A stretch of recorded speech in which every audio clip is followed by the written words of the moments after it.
Welcome to BioPractice webinar on equipment validation, tracking, calibration, and preventive maintenance. The presenter for today's webinar is Mr. Jeff Kassoff, Director of Quality at Medivators. Now, I would like to hand over to the presenter, Mr. Jeff Kassoff. Over to you, sir. Thank you very much for the introduction. Let me first welcome everybody to this webinar.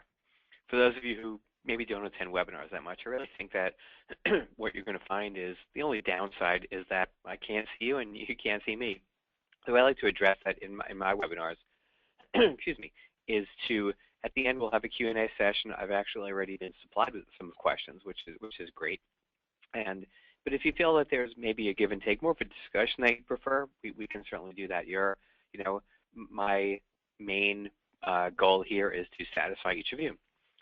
As you know, today's webinar is all about equipment.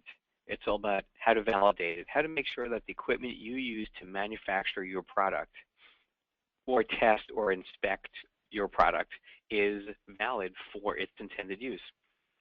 The last situation you want to have is being able to accurately set acceptance criteria and not make and test product to that criteria, and the product end up not being acceptable to that criteria.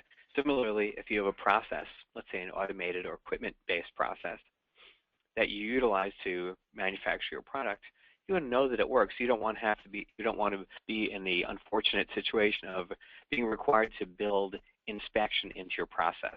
Anybody who tells you that we're going to improve our process by inspecting more does not quite understand the aspects of validation and processing. The outline of today's webinar is I'll begin with equipment validation, and then I'll move on past that to calibration. Then we'll talk a little bit about use of calibration standards, how you calibrate things in-house in some situations. Then we'll talk about something that, in my experience, is a little bit overlooked in the area of calibration, specifically remedial action. You send the product out for calibration, a device, measuring tool out for calibration, or you do it in-house, and you find out that it requires adjustment. So what do you do? Then we'll talk about calibration or maintenance. In some situations, it's difficult to accurately determine which one you'll use, calibration or maintenance. And I'll spend a little while speaking about that. And that'll be a great segue from calibration to maintenance. When we're talking about equipment validation, what we mean is that equipment that is automated should be validated. And the process of validation is a process by which we're going to show that this equipment can accurately do what you think it's going to do. There are some criteria, I may talk about this later, but I definitely want to mention it now, that you can fully verify. Length, for example.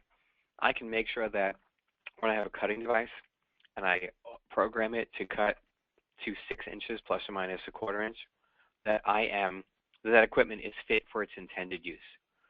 But when I have something that, let's use the most drastic example that many of us use, pouch sealing. I can't seal a pouch and look at that pouch and evaluate without destroying it, of course, whether it's sealed acceptably. There are three parts of validation. The first one is installation qualification, call that IQ. Then operation qualification, which is OQ. And then performance qualification, which is PQ. And we'll talk about each of those in quite a bit of detail. During your IQ, during your installation qualification, the main question you're going to ask yourself is, well, is this equipment installed correctly?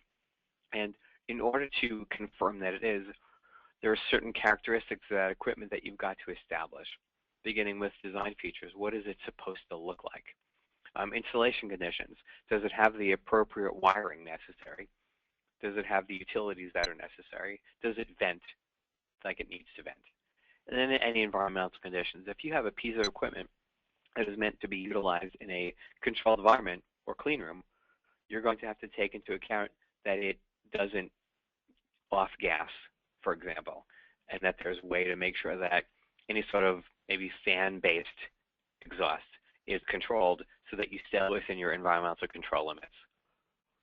During your IQ, you also want to make sure that